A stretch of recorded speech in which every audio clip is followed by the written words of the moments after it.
ത്രിയേക ദൈവത്തിന് സ്തുതി. ഇന്ന് നിങ്ങൾക്ക് പഠിക്കുവാനായിട്ട് ക്രമീകരിച്ചിരിക്കുന്ന പാഠഭാഗം അലക്സാന്ദ്രിയയിലെ മോർ കൂറിലോസിനെ കുറിച്ചിട്ടുള്ളതാണ്. നമുക്ക് പ്രാർത്ഥിച്ച് തുടങ്ങാം. ദൈവമായ കർത്താവേ, ഞങ്ങളുടെ ഈ സൺഡേ സ്കൂൾ പഠനം നിന്നെക്കുറിച്ച് കൂടുതൽ അറിയുവാനും ആ അറിവുകൾ ഞങ്ങളുടെ ജീവിതയാത്രകളെ ഒരു നല്ല ദിശയിലേക്ക് നയിക്കുവാനുള്ള ഒരു വഴികാട്ടിയായി തീരുകയും ചെയ്യുമാറാകണമേ. ആമേൻ. ആരാണ് ഈ കൂറിലോസ്? എന്താണ് അദ്ദേഹം അലക്സാന്ദ്രിയയിലെ മോർ കൂറിലോസ് എന്ന് അറിയപ്പെടുന്നത്? നമുക്കായത് തന്നെ എന്താണ് ഈ അലക്സാന്ദ്രിയയുടെ പ്രത്യേകത എന്താണെന്ന് നമുക്ക് ആദ്യം കുറച്ച് മനസ്സിലാക്കാം. നമുക്കറിയാം, ആദ്യകാലത്തെ പ്രധാനപ്പെട്ട 4 സഭാ ആസ്ഥാനങ്ങൾ അല്ലെങ്കിൽ സഭയുടെ 4 പ്രധാനപ്പെട്ട പിതാക്കന്മാർ അല്ലെങ്കിൽ 4 പാത്രിയർക്കീസുമാർ വാണിരുന്ന സ്ഥലങ്ങളാണ്. ഒന്ന് അലക്സാന്ദ്രിയ, രണ്ടാമത് അന്ത്യോക്യ, മൂന്നാമത് കുസ്തന്തിനോസ് പോലീസ്, നാലാമത് റോം. അതിൽ അലക്സാന്ദ്രിയയിലെ പാത്രിയർക്കീസ് ആയിരുന്നു മോർ കൂറിലോസ്. അലക്സാന്ദ്രിയ എവിടെയാണെന്നറിയാമോ? ഇത് ആഫ്രിക്കൻ ഭൂഖണ്ഡത്തിലെ ഒരു രാജ്യമായ ഈജിപ്തിലെ ഒരു പ്രധാന തുറമുഖ പട്ടണമാണ് ഈ അലക്സാന്ദ്രിയ. നിങ്ങൾ സ്കൂളിൽ പഠിച്ചിട്ടുണ്ടാവും, ലോകത്തിലെ ഏറ്റവും നീളം കൂടിയ നദിയായ നൈൽ ആഫ്രിക്ക മുഴുവൻ ഒഴുകി അവസാനം വന്ന് ചേരുന്ന കടലിലേക്ക്, മെഡിറ്ററേനിയൻ കടലിലേക്ക് വന്ന് ചേരുന്ന ഭാഗത്താണ് ഈ അലക്സാന്ദ്രിയ. ഫലഭൂയിഷ്ഠമായ ഒരു പ്രദേശം. ആഫ്രിക്കയിലെ തന്നെ നിങ്ങൾ ഗൂഗിൾ മാപ്പ് നോക്കിയാൽ അറിയാം, പച്ചപ്പ് നിറഞ്ഞ അകപ്പാടെയുള്ള ഒരു പ്രദേശം എന്ന് പറയുന്നത് ഈ അലക്സാന്ദ്രിയയാണ്. ഒരു പ്രധാന തുറമുഖ പട്ടണമായിരുന്നു അലക്സാന്ദ്രിയ. എന്നാൽ ഈജിപ്റ്റ് എന്ന് പറയുന്നത് എന്താണ്? നമ്മുടെ ബൈബിളിൽ മിസ്രൈം എന്ന് രേഖപ്പെടുത്തിയിരിക്കുന്ന സ്ഥലമാണ് ഈജിപ്റ്റ്. നമുക്കറിയാം, കർത്താവിനെ തന്റെ ചെറുപ്രായത്തിൽ കുഞ്ഞായിരിക്കുമ്പോൾ യോസേപ്പ് പിതാവും മാതാവും കൂടി യേശു കുഞ്ഞിനെയും കൊണ്ട് പോയി താമസിച്ച സ്ഥലമാണ് ഈജിപ്റ്റ്. ഈ അലക്സാന്ദ്രിയയുടെ ഒപ്പം വേറെ അന്ന് സഭയുടെ ആസ്ഥാനങ്ങളായിട്ടിരുന്നത് അല്ലെങ്കിൽ പാത്രിയർക്കീസുമാർ വാണിരുന്ന സ്ഥലങ്ങളാണ്. ഒന്ന് അന്ത്യോക്യ, അതും വലിയൊരു പട്ടണമായിരുന്നു. മെഡിറ്ററേനിയൻ കടലിലേക്ക് ഒഴുകുന്ന ഓറൻഡസ് എന്ന ഒരു വലിയ നദിയുടെ തീരത്ത് ഉള്ള വലിയൊരു പ്രധാനപ്പെട്ട ടൗണായിരുന്നു, ഒരു പട്ടണമായിരുന്നു. ആ കാലത്തെ വലിയൊരു പട്ടണമായിരുന്നു അന്ത്യോക്യ. ഇന്ന് അത് അറിയപ്പെടുന്ന അന്റാക്യ എന്നാണ്. ഈ മോർ കൂറിലോസ് പിതാവിനെ ഇംഗ്ലീഷിൽ രേഖപ്പെടുത്തിയിരിക്കുന്നത് ദ സിറിൽ ഓഫ് അലക്സാന്ദ്രിയ എന്നാണ്. നമ്മുടെ സഭ കൂടാതെ കത്തോലിക്ക സഭയും ഈസ്റ്റേൺ ഓർത്തഡോക്സ് സഭയും ലുതറൻ സഭയും മറ്റ് പല സഭാ വിഭാഗങ്ങളും വളരെ വലിയവനായിട്ട് കരുതുന്ന ഒരു പിതാവാണ് മോർ കൂറിലോസ്. കത്തോലിക്ക സഭ അദ്ദേഹത്തെ വിളിക്കുന്നത് ഡോക്ടർ എന്ന, സ്കോളർ, അല്ലെങ്കിൽ വളരെയധികം പഠനം നടത്തിയിട്ടുള്ള ആൾ തിയോളജിയിൽ. ഇനി നമ്മുടെ സഭ ഈ മോർ കൂറിലോസിനെ വിശേഷിപ്പിക്കുന്നത് എങ്ങനെയെന്ന് നമുക്ക് നോക്കാം. നമ്മുടെ 5-ാം തുബുദേനിൽ നാം അദ്ദേഹത്തെ ഓർക്കുന്നുണ്ട്. നിങ്ങളിൽ പലരും ഇരുന്ന് വർത്തമാനം പറയുന്ന സമയമായിരിക്കും അത്, പള്ളിക്കകത്തിരുന്ന്. അതുകൊണ്ട് നിങ്ങൾ എത്ര പേർ അതിനെക്കുറിച്ച് കേട്ടിട്ടുണ്ട് എന്ന് എനിക്കറിയില്ല. നമ്മുടെ സഭ അദ്ദേഹത്തെ വിശേഷിപ്പിക്കുന്നത്, അദ്ദേഹത്തെ ഓർക്കുന്നത് നമ്മുടെ 5-ാം തുബുദേനിൽ കർത്താവിൻ്റെ മനുഷ്യാവതാരത്തെ കുറിച്ച് സ്പഷ്ടമായി തെളിയിച്ചവനും സത്യവാനും ഉന്നത ഗോപുരവുമായ മോർ കൂറിലോസ്. ഐ റിപ്പീറ്റ്, നമ്മുടെ കർത്താവിൻ്റെ മനുഷ്യാവതാരത്തെക്കുറിച്ച് സ്പഷ്ടമായി തെളിയിച്ചവനും സത്യവാനും ഉന്നത ഗോപുരവുമായി, ദ പില്ലർ ഓഫ് ഫെയ്ത്ത്. അദ്ദേഹം മറ്റുള്ളവരുടെ ഇടയ്ക്ക് അറിയപ്പെട്ടിരുന്നത് അങ്ങനെയാണ്. മറ്റു സഭാവിഭാഗങ്ങളുടെ ഇടയിലും അല്ലെങ്കിൽ ക്രിസ്തീയ സമൂഹത്തിലും അദ്ദേഹം അറിയപ്പെട്ടിരുന്നത് അങ്ങനെയാണ്. The pillar of faith. കർത്താവിന്റെ മനുഷ്യാവതാരത്തെക്കുറിച്ച് ഇത്രയും അഗാധമായി ചിന്തിക്കുകയും പഠിക്കുകയും പഠിപ്പിക്കുകയും ചെയ്തിട്ടുള്ള വേറെ ഒരു പിതാവ് ഉണ്ടോ എന്നുള്ളത് സംശയമാണ്. അദ്ദേഹത്തിന്റെ പല വാദഗതികളും, കർത്താവിന്റെ മനുഷ്യാവതാരത്തെക്കുറിച്ചുള്ള വാദഗതികൾ ഇന്റർനെറ്റിലും യൂട്യൂബിലുമൊക്കെ ലഭ്യമാണ്. സമയം കിട്ടുമ്പോൾ അതൊന്ന് തെരഞ്ഞു നോക്കുന്നത് നല്ലതായിരിക്കും. കൂറിലോസ് പിതാവിന്റെ സ്പെഷ്യലൈസേഷൻ തന്നെ നമുക്ക് പറയാം ഈ കർത്താവിന്റെ മനുഷ്യാവതാരം എന്നുള്ള ഒരു സബ്ജക്റ്റായിരുന്നു. അദ്ദേഹം അതിനെക്കുറിച്ച് ഒരു ബുക്കൊക്കെ എഴുതിയിട്ടുണ്ട്. The true faith in the incarnation of our lord, അല്ലെങ്കിൽ നമ്മുടെ കർത്താവിന്റെ മനുഷ്യാവതാരത്തെക്കുറിച്ചുള്ള സത്യവിശ്വാസം. ഞാൻ പറഞ്ഞു, അദ്ദേഹം അറിയപ്പെട്ടിരുന്നത് scholar in the creed of incarnation. കർത്താവിന്റെ മനുഷ്യാവതാരത്തെക്കുറിച്ച് വളരെയധികം പഠനം നടത്തിയിട്ടുള്ള ഒരു പണ്ഡിതൻ. ഈ പിതാവാണ് നമ്മെ, വിശുദ്ധ കന്യക മറിയാമിനെ ദൈവമാതാവെന്ന് വിളിക്കുവാൻ പഠിപ്പിച്ചത്. നിങ്ങൾക്കറിയാം, നമ്മുടെ സഭ സുറിയാനി ഓർത്തഡോക്സ് സഭ, അല്ലെങ്കിൽ യാക്കോബായ സുറിയാനി സഭ, സുറിയാനി ഓർത്തഡോക്സ് സഭയുടെ ഭാഗമായ യാക്കോബായ സുറിയാനി സഭ, നമ്മുടെ വിശ്വാസം അല്ലെങ്കിൽ നമ്മൾ വിശ്വസിക്കുന്നത് ആദ്യത്തെ 3 പൊതു സുനോദോസുകളിലാണ്. AD 325 നടന്ന നിക്കിയ സുനോദോസും 381 നടന്ന കുസ്തന്തീനോസ് പോലീസിലെ സുനോദോസും പിന്നെ 431 നടന്ന എഫേസോസിലെ സുനോദോസും. ഈ ആദ്യ 3 സുനോദോസുകളെ വിശ്വസിക്കുന്നവരാണ്, അതിനെ അംഗീകരിക്കുന്നവരാണ് നമ്മുടെ സഭ അല്ലെങ്കിൽ ഓർത്തഡോക്സ് സഭകൾ. കൂറിലോസ് പിതാവ് AD 376 ഈജിപ്തിലെ അലക്സാണ്ട്രിയയിൽ ജനിച്ചു. അദ്ദേഹത്തിന്റെ പിതൃ സഹോദരൻ ആയ മോർ തിയോഫിലോസ് ആയിരുന്നു അക്കാലത്ത് അലക്സാണ്ട്രിയ സഭയിലെ പാത്രിയർക്കീസ്. മോർ തിയോഫിലോസിന്റെ ശിക്ഷണത്തിലും പരിശീലനത്തിലും വളർന്ന മോർ കൂറിലോസ് വളരെ നന്നേ ചെറുപ്പത്തിൽ തന്നെ ബിഷപ്പായി. AD 412 തിയോഫിലോസിന്റെ കാലശേഷം അലക്സാണ്ട്രിയയുടെ പാത്രിയർക്കീസായി ഉയർത്തപ്പെട്ടു.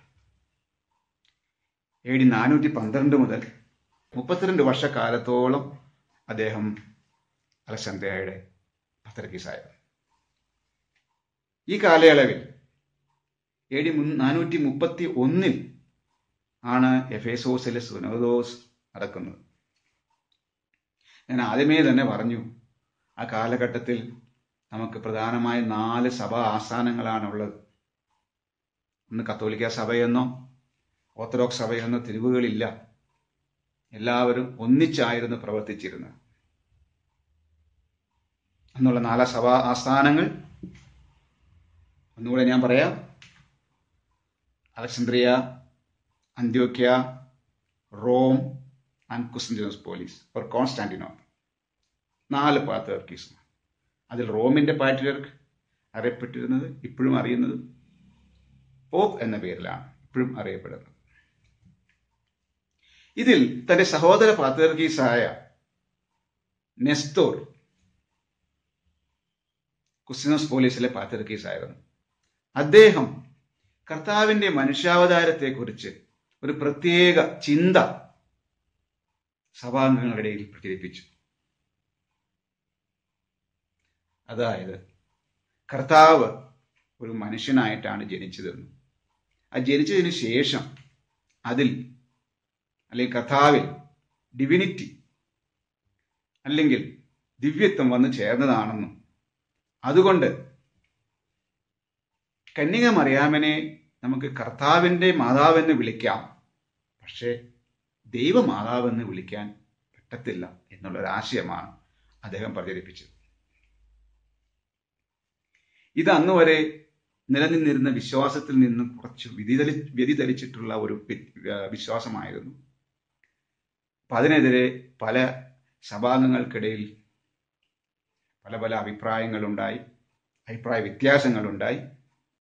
അപ്പോൾ അങ്ങനെ പല അഭിപ്രായ വ്യത്യാസങ്ങൾ സഭയിൽ ഉടലെടുത്തപ്പോൾ അന്നത്തെ കിഴക്കൻ റോമ സാമ്രാജ്യത്തിന്റെ ചക്രവർത്തിയായിരുന്ന, അത് ഞാൻ പ്രത്യേകിച്ച് പറയുന്ന കിഴക്കൻ റോമ സാമ്രാജ്യത്തിന്റെ ചക്രവർത്തി, നമ്മളെല്ലാം റോമാ സാമ്രാജ്യം എന്നൊക്കെ ആയിരിക്കും പഠിച്ചിട്ടുള്ളത്. പക്ഷെ അന്ന് റോമാ സാമ്രാജ്യത്തിന് 2 ആസ്ഥാനങ്ങൾ ഉണ്ടായിരുന്നു. ഒന്ന് പടിഞ്ഞാറൻ ആസ്ഥാനം, അത് റോമ സാമ്രാജ്യത്തിന്റെ കിഴക്കൻ ആസ്ഥാനം കോൺസ്റ്റാന്റിനോപ്പിൾ അല്ലെങ്കിൽ ഇന്നത്തെ ഈസ്റ്റാംബുൾ. അപ്പോൾ രാജാക്കന്മാർ 2 സ്ഥലത്തും ഇരുന്ന് ഭരണം നടത്തിയിട്ടുണ്ട്. ചിലപ്പോൾ 2 സ്ഥലത്തും 2 പേരായിരിക്കും ഇരുന്ന് ഭരിക്കുന്നത്. പക്ഷെ അന്ന് കിഴക്കൻ അല്ലെങ്കിൽ ഈസ്റ്റാംബുളിൽ കുസ്തന്തിനോസ് പോലീസ് ആസ്ഥാനമായി ഭരിച്ചിരുന്ന, അത് കിഴക്കൻ റോമൻ സാമ്രാജ്യത്തിന്റെ കിഴക്കൻ റോമൻ സാമ്രാജ്യത്തിന്റെ ആസ്ഥാനത്തിരുന്ന് ഭരിച്ചിരുന്ന തിയോഡോഷ്യസ് II എന്ന എംപറർ ഈ അഭിപ്രായ വ്യത്യാസം സഭയിൽ ഉടലെടുത്തപ്പോൾ ഇതിനെക്കുറിച്ച് ചർച്ച ചെയ്യുവാനും അതിനെക്കുറിച്ച് തീരുമാനം എടുക്കുവാനും വേണ്ടിയിട്ടാണ് ഈ എഫേസോസിലെ സുനോദോസ് വിളിച്ചു കൂട്ടുന്നത്. അപ്പൊ ആ സുനോദോസ് വിളിച്ചു കൂട്ടിയപ്പോൾ അതിന്റെ പ്രസിഡന്റായിട്ട് ഈ മോർ കൂറിലോസ് പിതാവിനെ ക്ഷണിച്ചു. അദ്ദേഹം പ്രസിഡന്റായിട്ട് അല്ലെങ്കിൽ ചെയർമാനായിട്ട് ആ സുനോദോസിൽ പങ്കെടുത്തു. ആ സുനോദോസിൽ പങ്കെടുക്കുവാൻ അന്ത്യോക്യയുടെ പിതാവായ മോർ ജോൺ വന്നു ചേരാൻ കുറച്ച് വൈകി. അതിന്റെ കാരണം പറഞ്ഞ് അന്ന് മോർ കൂറിലോസ് പിതാവ് അദ്ദേഹത്തിനെ അതിൽ പങ്കെടുക്കുവാൻ സമ്മതിച്ചിട്ടില്ല, നിങ്ങൾക്ക് പഠിക്കാനില്ല എന്നതെല്ലാം ചരിത്രത്തിന്റെ ഭാഗമാണ്. അതൊരു പ്രത്യേക സംഭവമാണ് അന്ന് നടന്നത്. അന്ത്യോക്യയുടെ പത്രിയർക്കീസിന് അന്ന് മോർ കൂറിലോസ് പിതാവ് ഈ സിനഡിൽ പങ്കെടുക്കുവാൻ അനുവദിച്ചില്ല. അതിന്റെ പേരിൽ അദ്ദേഹത്തിന് മോർ കൂറിലോസ് പിതാവിനോട് ഒത്തിരി നീരസമുണ്ടായെങ്കിലും 1-2 വർഷത്തിന് ശേഷം ആ 2 പേരും രമ്യതപ്പെട്ടു. പിന്നെ ഒരേ വിശ്വാസത്തിൽ വളർന്നു വന്നു. ഈ എഫേസോസിലെ സുനോദോസ് പ്രധാനമായിട്ടുണ്ടായിരുന്ന എടുത്ത തീരുമാനമാണ്, കൂറിലോസ് പിതാവ് എടുത്ത തീരുമാനം അല്ലെങ്കിൽ ആ സിനഡിന്റെ തീരുമാനമായിരുന്നു, കർത്താവ് പൂർണ്ണ ദൈവവും പൂർണ്ണ മനുഷ്യനുമാണ്.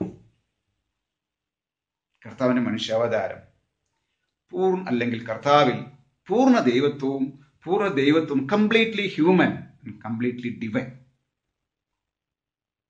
അപ്പൊ അത് കാരണം മാതാവ് പ്രസവിച്ചത് അല്ലെങ്കിൽ മാതാവിൽ നിന്നുരുവായത് പൂർണ്ണമായ ദൈവവും പൂർണ്ണമായ മനുഷ്യനും ആയതുകൊണ്ട് മാതാവിനെ നമുക്ക് ദൈവമാതാവ് എന്ന് വിളിക്കാം എന്നുള്ളതായിരുന്നു മോർ കൂറിലോസിന്റെ പഠിപ്പിക്കൽ. ആ കാലഘട്ടത്തിൽ ഈ സാമ്രാജ്യ ശക്തികൾക്ക് അല്ലെങ്കിൽ ഭരണാധികാരികൾക്ക്, രാജ്യഭരണകർത്താക്കൾക്ക് സഭയിൽ വളരെ സ്വാധീനമുണ്ടായിരുന്നു. ഈ കൂറിലോസ് മാതാവിനെ ദൈവമാതാവെന്ന് വിളിക്കാം എന്ന് സമർത്ഥിച്ചെങ്കിലും അതിനെ വളരെയധികം പേർ സപ്പോർട്ട് ചെയ്യുകയും ചെയ്തു. എന്നാൽ ചക്രവർത്തിയായിരുന്ന തിയോഡോഷ്യസ് II ഇദ്ദേഹത്തിന് അനുകൂലമായിരുന്നില്ല. മോർ കൂറിലോസിന് അദ്ദേഹം അനുകൂലമായിട്ട് സംസാരിച്ചത് നെസ്തോറിന് വേണ്ടിയിട്ടാണ്. എന്തുകൊണ്ടെന്നാൽ നെസ്തോർ കുസ്തന്തിനോസ് പോലീസിലെ പത്രിയർക്കീസാണ്, തിയോഡോഷ്യസ് കുസ്തന്തിനോസ് പോലീസിലെ രാജാവ്. എന്നാൽ മോർ കൂറിലോസിന് അനുകൂലമായിട്ട് കിട്ടിയ ഒരു ഘടകം, തിയോഡോഷ്യസ് II ചക്രവർത്തി വളരെ ചെറുതായിരുന്നപ്പോൾ അദ്ദേഹത്തിന്റെ കെയർ ടേക്കറായിട്ട് ഇരുന്നത് അദ്ദേഹത്തിന്റെ മൂത്ത സഹോദരി. അവർ നിത്യകന്യകയായിട്ട് ശബ്ദം ചെയ്ത് ആങ്ങളെ നോക്കി വളർത്തി രാജ്യം ഭരിച്ചും രാജ്യത്തിന്റെ ഭരണത്തിൽ വളരെയധികം സമയം ചെലവിട്ടും ജീവിച്ച ഒരു സ്ത്രീയായിരുന്നു. അവളെ ഒരു വിശുദ്ധയായിട്ടാണ് കത്തോലിക്ക സഭയും കാണുന്നത്. ഇദ്ദേഹത്തിന്റെ തിയോഡി ചക്രവർത്തിയുടെ മൂത്ത സഹോദരി കൂറിലോസിന് അനുകൂലമായിട്ടുള്ള നിലപാടെടുത്തു. അത് കൂറിലോസ് പിതാവിനും അദ്ദേഹത്തിനെ അംഗീകരിച്ചിരുന്ന സഭാവിഭാഗങ്ങൾക്കും വലിയൊരു അനുഗ്രഹമായി തീർന്നു. ഞാനിത് പറയുവാൻ കാരണം, ചക്രവർത്തി എതിരായിരുന്നിട്ടും അവിടെ മോർ കൂറിലോസിന് ഒരു സപ്പോർട്ടായിട്ട് വന്നത് ഒരു സ്ത്രീയാണ്, ഒരു രാജ്ഞിയാണ്. അപ്പോൾ അന്ന് നമ്മുടെ ഈ വിശ്വാസം നിലനിർത്താൻ സഹായിച്ചത് ഒരു രാജ്ഞിയാണ്, ഒരു സ്ത്രീയാണ്. 100 വർഷങ്ങൾക്ക് അപ്പുറവും നമ്മൾ ഇന്ന് നമ്മുടെ സഭയുടെ പിതാവ്, അല്ലെങ്കിൽ ഇന്ന് യാക്കോബായ സുറിയാനി സഭ, അല്ലെങ്കിൽ സുറിയാനി ഓർത്തഡോക്സ് സഭ ഇന്ന് നിലനിൽക്കുന്നുണ്ടെന്ന് നമ്മൾ അവകാശപ്പെടുമ്പോൾ അതിന്റെ പാരമ്പര്യം വരുന്ന യാക്കോബ് ബുർദാനയിൽ നിന്നാണ്. ഈ യാക്കോബ് ബുർദാനയെ ഒരു ബിഷപ്പായിട്ട് വാഴിക്കുവാൻ പ്രധാനമായിട്ടും അതിനുള്ള ക്രമീകരണങ്ങളെല്ലാം ചെയ്തത് വേറൊരു രാജ്ഞിയാണ്. വളരെ ചുരുക്കം പേരായിരിക്കും അതിനെക്കുറിച്ച് പഠിച്ചിട്ടുള്ളത്. തിയോഡോറ എന്ന ഈ കോൺസ്റ്റാന്റിനോപ്പിൾ അല്ലെങ്കിൽ റോമൻ കിഴക്കൻ സാമ്രാജ്യത്തിലെ ഒരു രാജ്ഞിയായിരുന്നു. തിയോഡോഷ്യസ് ചക്രവർത്തിയുടെ സഹോദരി അദ്ദേഹത്തിന്റെ വിശ്വാസത്തിന് എതിരായിരുന്നെങ്കിൽ തിയോഡോറയുടെ ഭർത്താവ് ജസ്റ്റിൻ I റോമൻ ചക്രവർത്തിയാണ്. അദ്ദേഹവും തിയോഡോറയുടെ വിശ്വാസത്തിന് എതിരായിരുന്നു. അദ്ദേഹത്തിന്റെ വിശ്വാസം കത്തോലിക്ക സഭയോട് അല്ലെങ്കിൽ കർത്താവിന്റെ ഇരുസ്വഭാവവാദത്തോട് ചേർന്നുള്ള വിശ്വാസമായിരുന്നു. ഞാൻ പറഞ്ഞു, തിയോഡോഷ്യസ് II ചക്രവർത്തി കൂറിലോസിന് എതിരായിരുന്നുവെന്ന്. ഈ സുനകദോസിന് ശേഷം, എഫേസോസിലെ സുനകദോസിന് ശേഷം തിയോഡോഷ്യസ് ചക്രവർത്തി അദ്ദേഹത്തെ വിശേഷിപ്പിച്ചത് എ പ്രൗഡ് ഫറവോ എന്നുള്ളതാണ്, അഭിമാനിയായ ഫറവോ. നിങ്ങൾക്കറിയാം, പണ്ടുകാലത്ത് ഈജിപ്റ്റ് ഭരിച്ചിരുന്നത് ഫറവോ രാജാക്കന്മാരായിരുന്നു. പ്രൗഢഗംഭീരരായ ഫറവോ രാജാക്കന്മാർ. അതിനുശേഷം നമ്മുടെ കർത്താവിന്റെ കാലഘട്ടത്തിന് കുറച്ച് നാളുകൾക്ക് മുമ്പ് മാത്രമാണ് ഈജിപ്റ്റ് റോമൻ സാമ്രാജ്യത്തിന്റെ ഭരണത്തിന് കീഴിൽ വരുന്നത്. നിങ്ങൾ സ്കൂളിൽ പഠിച്ചിട്ടുണ്ടാവും, വിശ്വസുന്ദരിയായ ക്ലിയോപാട്ര, ഈജിപ്തിലെ രാജ്ഞിയായ ക്ലിയോപാട്ര. ആ ക്ലിയോപാട്രയുടെ കാലത്തിന് ശേഷമാണ് ഈ ഈജിപ്റ്റ് റോമൻ സാമ്രാജ്യത്തിന്റെ കീഴിൽ വരുന്നത്. അപ്പോൾ അത് റോമൻ സാമ്രാജ്യത്തിന്റെ കീഴിലാണെങ്കിലും അവിടെയുള്ള ഒരു ഫറവോമാരാണ്, ഫറവോയുടെ ആളുകളാണെന്നുള്ളൊരു ചിന്ത ഈ തിയോഡോഷ്യസ് ചക്രവർത്തിയുടെ ഉള്ളിൽ ഉണ്ടായിരുന്നിരിക്കണം. ഏതായാലും ചക്രവർത്തിയും നെസ്തോറും ബാക്കി കൂട്ടാളികളെ എല്ലാം ചേർന്ന് ഈ കൂറിലോസിനെ കുറച്ച് പീഡിപ്പിക്കുവാനെല്ലാം ശ്രമിച്ചു. കൂറിലോസ് പിതാവിനെ അദ്ദേഹത്തിന്റെ തീരുമാനത്തിൽ നിന്ന് മാറ്റം വരുത്തുവാനുള്ള ശ്രമങ്ങളൊക്കെ അവർ നടത്തി. പക്ഷെ പിതാവ് തന്റെ സത്യവിശ്വാസത്തിൽ ഉറച്ചു നിന്നു. അതാണ് അദ്ദേഹത്തിനെ വലിയവനാക്കിയത്. ഞാൻ ആദ്യം പറഞ്ഞതുപോലെ തന്നെ ദ പില്ലർ ഓഫ് ഫെയ്ത്ത്, ഉന്നത ഗോപുരം. ഇനി നമുക്ക് ചിന്തിക്കാം, കൂറിലോസ് പിതാവ് നമ്മുടെ ജീവിതത്തിൽ നമുക്ക് എങ്ങനെയാണ് ഒരു പ്രാധാന്യമുള്ള ഒരു വ്യക്തിത്വമായിട്ട് അല്ലെങ്കിൽ ഒരു പിതാവായിട്ട് തീരുന്നതെന്ന്. അദ്ദേഹം പഠിപ്പിച്ചത് എന്താണ്? വിശുദ്ധ കന്യക മറിയാമിനെ ദൈവമാതാവെന്ന് വിളിക്കുവാനാണ് അദ്ദേഹം പഠിപ്പിച്ചത്. അദ്ദേഹത്തിന്റെ കർത്താവിന്റെ മനുഷ്യാവതാരത്തെക്കുറിച്ചുള്ള അഗാധമായ പാണ്ഡിത്യം കൊണ്ട് അദ്ദേഹം അതിനെ വളരെ വിദഗ്ധമായിട്ട് എല്ലാവരുടെയും ഇടയിൽ സമ്മതിച്ചിരുന്നു. അത് നമ്മുടെ വിശ്വാസമാണത്. നമ്മളത് അലക്സാന്ദ്രിയയിലെ സഭ ഇന്നത് അറിയപ്പെടുന്നത് കോപ്റ്റിക് ഓർത്തഡോക്സ് ചർച്ച് എന്നാണ്. ആ സഭയോടൊപ്പം അതിൻ്റെ ഒരു സഹോദര സഭയായ നമ്മുടെ സഭ സുറിയാനി ഓർത്തഡോക്സ് സഭ അല്ലെങ്കിൽ അന്ത്യോക്യായിലെ സുറിയാനി ഓർത്തഡോക്സ് സഭ നമ്മളും ആ വിശ്വാസം പാലിച്ചു വരും. ഇനി എന്താണ് മാതാവിനെ ദൈവമാതാവെന്ന് വിളിക്കുവാൻ നമ്മളെ പ്രേരിപ്പിക്കുന്നത്? നമുക്ക് പലർക്കും ദൈവമാതാവിൽ നിന്നുള്ള അനുഗ്രഹങ്ങൾ ഉണ്ടായിട്ടുണ്ട്. എന്നാൽ ഇന്നത്തെ യുവതലമുറ പലരും ഒരു ലോജിക്കിന്റെ വശങ്ങളിൽ കൂടി ചിന്തിക്കുന്ന, നിങ്ങൾ കൊച്ചുമക്കളാണെങ്കിലും ആ ലോജിക്കിന്റെ വശങ്ങളിൽ കൂടി വിശ്വാസത്തെയും മറ്റുള്ളവരെയും എല്ലാം കാണുന്ന ഒരു യുവതലമുറയാണ് ഞാൻ കണ്ടുവരുന്നത്. മാതാവിനെ കുറിച്ച് ഓർക്കുമ്പോൾ എൻ്റെ ഉള്ളിൽ വരുന്ന പെട്ടെന്ന് വരുന്ന ഒരു ചിന്ത എന്നുള്ളത് മാതാവിൻ്റെ ഒരു സ്വഭാവ ഗുണമാണ്. സമർപ്പണ മനോഭാവം, ദൈവത്തിന് പൂർണ്ണമായിട്ടും സമർപ്പിക്കുന്ന ആ ഒരു മനോഭാവം. മാലാഖ വന്ന് പറഞ്ഞപ്പോൾ മാതാവ് എന്താണ് പറഞ്ഞത്? ഞാൻ നിന്റെ ദാസി, നിന്റെ ഇഷ്ടം പോലെ എനിക്ക് ഭവിക്കട്ടെ എന്നാണ് മാതാവ് പറഞ്ഞത്. Complete surrender. ആ ഒരു ക്വാളിറ്റിയാണ് നമ്മളിൽ എല്ലാവരിലും ഒരു ദൈവവിശ്വാസമുള്ള പൈതൽ എന്ന നിലയിൽ നമ്മളിൽ എല്ലാവരിലും വളർന്നു വരേണ്ട ഒരു ഗുണം. ദൈവത്തിനെ പൂർണ്ണമായി സമർപ്പിക്കുക. ഹ്യൂമിലിറ്റി. ഇതുപോലെ തന്നെയാണ് വിശുദ്ധരെയും പലരും, എൻ്റെ പല സുഹൃത്തുക്കളും, ഇതര ക്രിസ്തീയ സഭയിലെ സുഹൃത്തുക്കളും അല്ലാത്ത മത വിഭാഗങ്ങളിലെ സുഹൃത്തുക്കളും പലരും എന്നോട് ചോദിക്കുവാറുണ്ട്, നിങ്ങൾ എന്തിനാണ് ഈ വിശുദ്ധരാണെന്നും പറഞ്ഞ് പല ആളുകളെയും ബഹുമാനിക്കുകയും ചെയ്യുന്നത്? അതിനുള്ള ഉത്തരം ഞാൻ മനസ്സിലാക്കിയത്, നിങ്ങൾ ഒരു സെമിത്തേരിയിൽ പോയി നോക്കിയാൽ നിങ്ങൾ പലപ്പോഴും കണ്ടിട്ടുണ്ടാവും, അതിൻ്റെ എല്ലാവരുടെയും തലയ്ക്ക് എഴുതി വെച്ചിട്ടുണ്ടാവും, കർത്താവിൽ നിദ്ര പ്രാപിച്ചു എന്ന്, ഇന്ന ദിവസം. സോ നമ്മൾ എന്തിനാണ് ഈ മറ്റുള്ളവരെ എല്ലാം ഓർക്കുന്നത്? അല്ലെങ്കിൽ സഭ എന്തിനാണ് ഈ വിശുദ്ധരെ, ഇപ്പം മോർ കുർലോസ് പിതാവിനെ കുറിച്ച് പഠിക്കുവാൻ നിങ്ങൾക്കായിട്ട് ക്രമീകരിച്ചിരിക്കുന്നത്? അല്ലെങ്കിൽ ഗീവർഗീസ് സഗത, പരിമല തിരുമേനി, എൽദോ ബാവ, ഇങ്ങനെയുള്ള പിതാക്കന്മാരെ, നമ്മളെയെല്ലാം സത്യവിശ്വാസത്തിൽ വളർത്തിയ പിതാക്കന്മാരെ കുറിച്ചൊക്കെ ഓർക്കുവാനും പഠിക്കുവാനും സഭ ക്രമീകരിച്ചിരിക്കുന്നത്. സഭ പഠിപ്പിക്കുന്നത് ഒന്നേയുള്ളൂ, കർത്താവിൽ നിദ്ര പ്രാപിച്ചവരെ നിങ്ങൾ ഓർക്കുക. എന്തിനാണ്?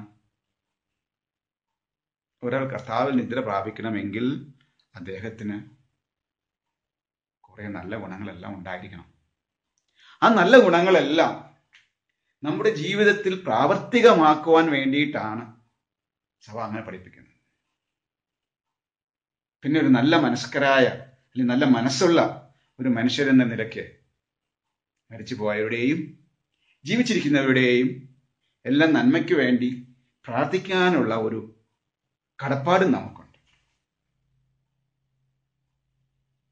എങ്ങനെയുള്ള ആളുകളാണ് നിങ്ങൾക്ക് വേണ്ടി പ്രാർത്ഥിക്കുന്നത്?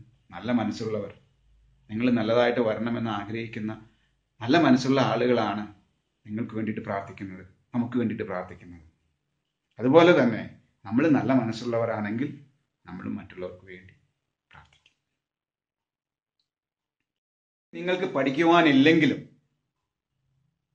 ഈ സുനഹദോസിന്റെ അനന്തരഫലങ്ങളെക്കുറിച്ച് 1-2 കാര്യങ്ങൾ കൂടി നിങ്ങളുടെ അടുത്ത് സംസാരിച്ചിട്ട് ഞാൻ നിർത്തിക്കൊള്ളാം. ഞാൻ പറഞ്ഞു, മോർ കുർലോസ് പിതാവ് മാതാവിനെ ദൈവമാതാവെന്ന് വിളിക്കുവാൻ നമ്മെ പഠിപ്പിച്ചു.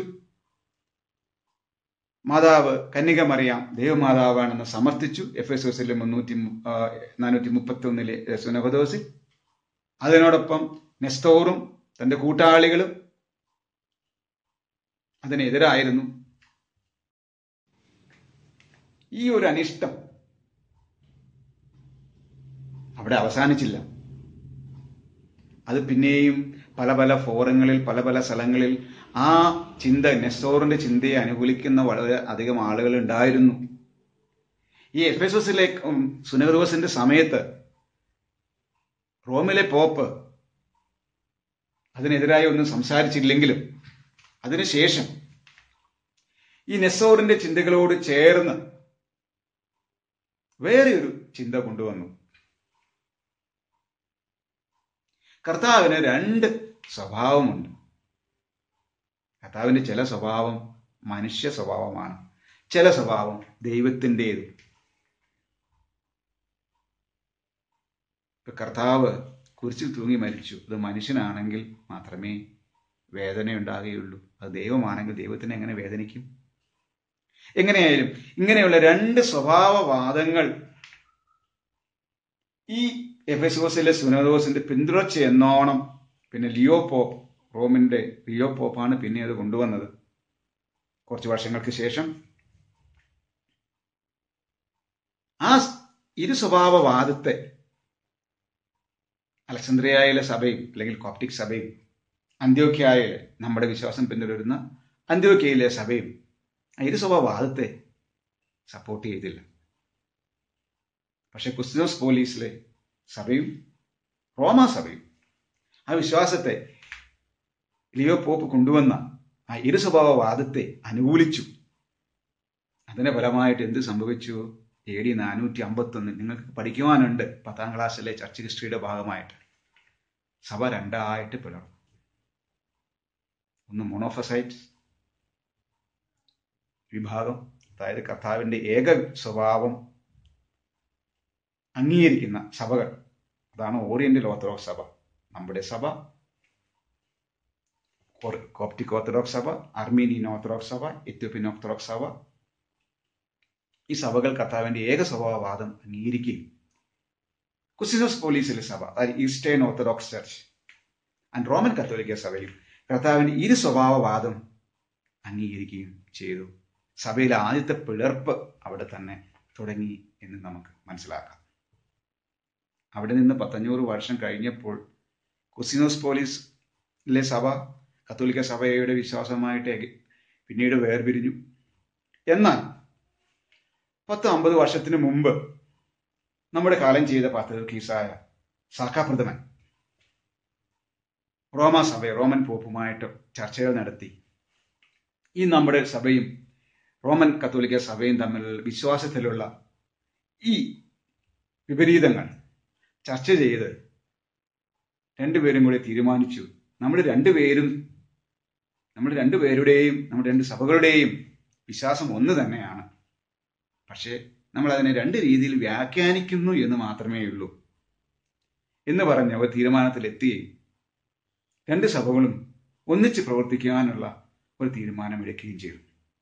അതുകൊണ്ടാണ് നമ്മളും സുറിയാനി ഓർത്തഡോക്സ് സഭയും അതിന്റെ ഭാഗമായ നമ്മുടെ യാക്കോബായ സുറിയാനി സഭയും കത്തോലിക്ക സഭയുമായിട്ട് വളരെ നല്ല ബന്ധത്തിൽ ഇന്ന് നമ്മൾ നിലനിന്നു പോയി. ഒരു വാക്കുകൂടി നിങ്ങളെ അടുത്ത് പറയാൻ ഞാൻ ആഗ്രഹിക്കുന്നു. നിങ്ങൾ ഈ സഭാ ചരിത്രമെല്ലാം പഠിക്കുമ്പോൾ നമ്മുടെ സഭ നമ്മുടേതായ അഭിപ്രായങ്ങളും കാര്യങ്ങളും സഭയുടേതായ വിശ്വാസങ്ങളാണ് പഠിപ്പിക്കുന്നത്. പല സഭകൾക്കും അവരുടേതായ വിശ്വാസങ്ങളും ആചാരങ്ങളുമുണ്ട്. നമ്മൾ ആരെയും മോശക്കാരായി ഞങ്ങളാണ് വലിയവൻ, ഞങ്ങളാണ് കറക്റ്റ്, ഞങ്ങളാണ് ശരി എന്നുള്ള ചിന്ത വെച്ച് പല പ്രൊട്ടസ്റ്റന്റ് സഭാവിഭാഗങ്ങളും പറയുന്നത് പോലെ പറയാൻ ശ്രമിക്കരുത്. മറ്റുള്ള സഭാവിഭാഗങ്ങളെയും എല്ലാവരെയും ബഹുമാനിക്കാൻ നമ്മൾ ശ്രദ്ധിച്ചുകൊള്ളണം. ഇത് പറഞ്ഞ് you should love your religion and try to respect others. കർത്താവും അത് തന്നെയാണ് പഠിപ്പിച്ചിട്ടുള്ളത്. Ultimately essence of our religion എന്ന് പറയുന്നത് be good and do good. ഈ സഭ പഠിപ്പിക്കലും ഒത്തുചേരലും സഭയിലെ ജീവിതവും എല്ലാം നാം എല്ലാം നല്ലവരാകുവാനും നാമെല്ലാം നല്ലത് പ്രവർത്തിക്കുന്നവരുമായി തീരുവാൻ വേണ്ടിയിട്ട് മാത്രമുള്ളതാണ്. അതിന് ഈ കൂർലോസ് പിതാവിന്റെ ജീവിതവും അദ്ദേഹത്തെക്കുറിച്ചുള്ള അറിവുകളും ബാക്കിയുള്ള ഈ സൺഡേ സ്കൂൾ പഠനവും എല്ലാം നമ്മെ സഹായിക്കുമാറാകട്ടെ എന്ന് ആഗ്രഹിച്ചുകൊണ്ടും ആശംസിച്ചുകൊണ്ടും നിർത്തുന്നു. ദൈവത്തിന് സ്തോത്രം.